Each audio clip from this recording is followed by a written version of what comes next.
The EFF calls on the youth of South Africa and the continent to follow in the footsteps of young revolutionaries like Traore by rising, organizing and building a future where Africa is free from exploitation, free from foreign control and free from leaders who serve only themselves.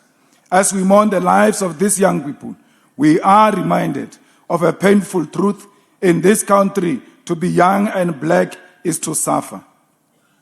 Our young people die not only on buses, in car crashes, but they die in silence every day. They die from hunger, from depression, from hopelessness, and from a system that has abandoned them.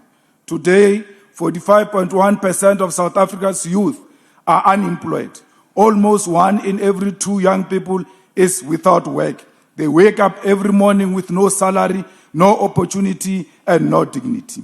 They stand on the street corners with degrees and diplomas, while others are denied even the chance to study because this government has still failed to deliver free, quality, decolonized education, and a promise made on stages and forgotten in boardrooms.